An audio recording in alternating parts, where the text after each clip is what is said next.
Les priorités du PTB pour résoudre cette crise à laquelle on fait face?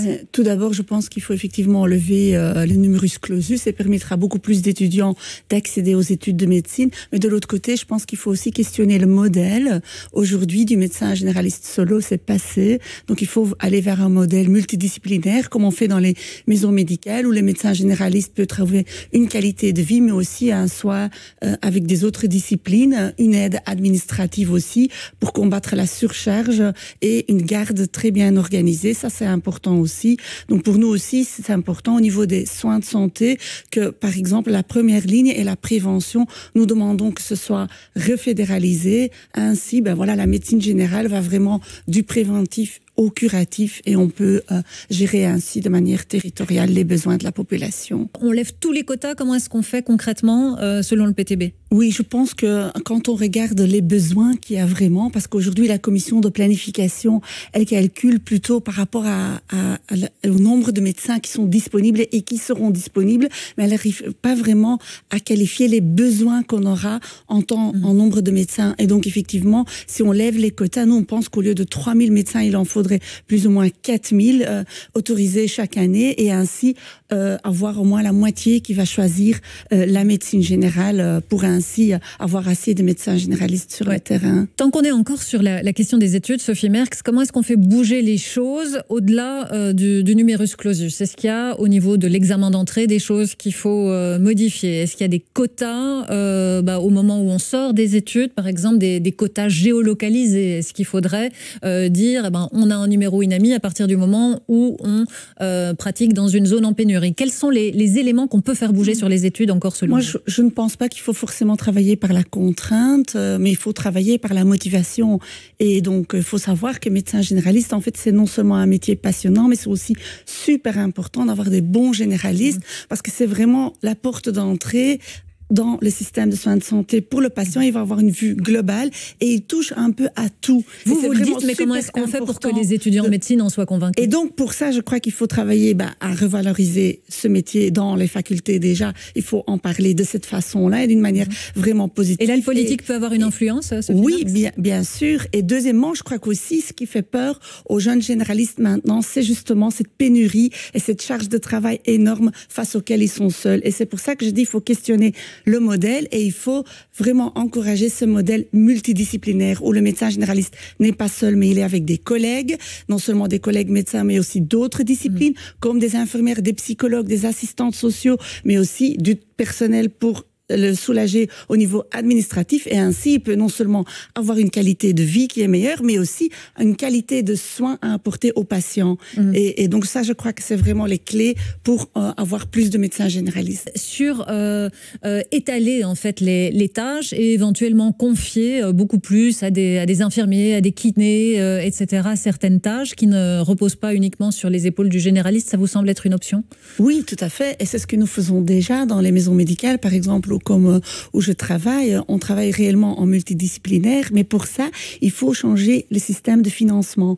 Aujourd'hui, les médecins sont encore payés à l'acte, à la prestation, et donc chaque prestation que quelqu'un d'autre va faire, potentiellement, c'est de l'argent qui est mis en concurrence. Pour qu'on comprenne bien, en fait, si le patient vient chercher un certificat ou s'il faut passer 3/4 d'heure avec lui parce qu'il est en situation de burn-out, le médecin sera payé de la même manière, c'est-à-dire à l'acte. Oui, dans le système forfaitaire, ce qu'il y a, c'est qu'en fait, on est payé à la population qu'on va soigner. Donc, on a un nombre de patients inscrits et on est payé pour les soigner, que ce soit sur le plan curatif, mais aussi sur le plan préventif. Et donc, justement, ça permet aux médecins de mettre en place une prévention, un suivi aussi. Par exemple, un diabétique qui ne vient pas faire sa prise de sang régulièrement, l'infirmière, ensemble, on va lui téléphoner, on va l'encourager à faire son suivi. Et c'est là vraiment qu'on retrouve aussi du sens dans le travail. Et pour ça, nous sommes pour donc ce système forfaitaire et plus ce paiement à la prestation. Vous y voyez un risque, vous, Sophie Merckx, dans la médecine privatisée,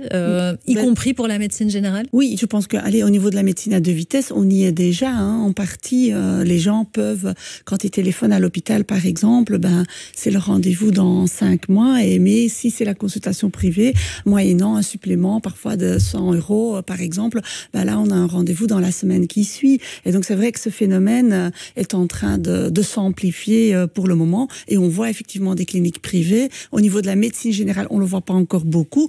Mais c'est sûr qu'aujourd'hui, la santé est une cible pour des investisseurs. Et donc, pour nous, c'est super important de garder une médecine public, je dirais, que ce soit au niveau des maisons de repos, mais aussi au niveau de nos hôpitaux. Et donc, c'est pour ça que, selon moi, il faut changer la manière de financer. Pourquoi? Parce qu'à la base, un médecin, il fait ça pour soigner les gens.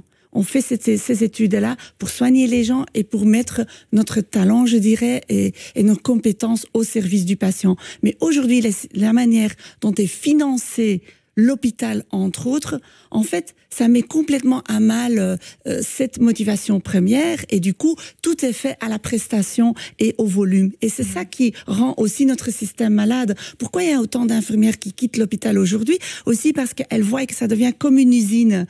Tu vois, et certains médecins même, ils quittent l'hôpital pour dire comme ça, je peux travailler un petit peu à mon aise. Et donc, il faut changer réellement cette manière de financer et cette médecine à la prestation, et il faut financer à la population et retrouver ainsi le sens vraiment du travail et du métier. Sur la question qu'Audrey Bonnelance nous posait sur comment soulager en fait les médecins qui en effet vieillissent. Il y en a beaucoup qui ont déjà dépassé l'âge de la pension ou qui y seront très, très rapidement. Pour qui les gardes sont particulièrement compliquées, pour qui les tournées sont compliquées et pour qui les charges administratives sont aussi très compliquées. Donc je pense que ce que j'ai déjà dit, donc nous on est pour que pour chaque équivalent temps plein de médecins, il y a un demi-équivalent temps plein en soutien administratif. Et donc, par rapport, par exemple, au proxy santé, effectivement, on voit qu'il y a des moyens qui sont prévus, mais ça semble très peu par rapport à la hauteur de l'enjeu.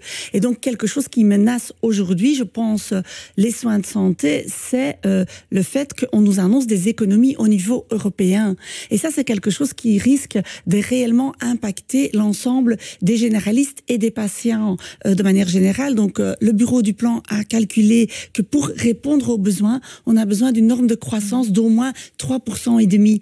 Aujourd'hui, le gouvernement Vivaldi avait dit on va mettre à 2,5 %. Ils l'ont au premier conclave budgétaire, déjà mis à 2%. C'est déjà plus de 300 millions d'euros en moins. Et donc, je pense que oui, le nerf de la guerre, c'est de l'argent pour rendre les soins de santé accessibles aussi, pour faire en sorte que les patients ne postposent pas des soins. Aujourd'hui, 1 patient sur 2 presque postpose des soins parce qu'il n'a pas les moyens de se soigner. Et puis, donner aussi les conditions de travail dignes aux médecins pour être bien accompagnés dans l'ensemble de ces tâches. Quand on va chez le médecin, est-ce que le patient doit, quand il va chez le médecin généraliste, encore payer ce qu'on appelle le ticket modérateur? En tout cas, nous, c'est quelque chose qu'on défend depuis, et on le fait depuis plus de 50 ans à Médecine pour le Peuple, entre autres. On ne paye plus rien, le médecin facture directement d'une certaine manière. Et d'ailleurs, c'est quelque chose de très belge d'aller chez son médecin et de le payer. Il y a plein de pays où c'est pas du tout le cas et où la première ligne de soins est réellement, on peut y aller sans argent. Et on a porté cette proposition de loi au Parlement fédéral cette dernière législature. On a eu des bonnes avis, que ce soit de l'INAMI, de la Cour des comptes. Ils ont dit c'est un bon investissement. Mais c'est vrai que nous l'avons soumis au vote, mais nous n'avons pas été soutenus par les autres partis.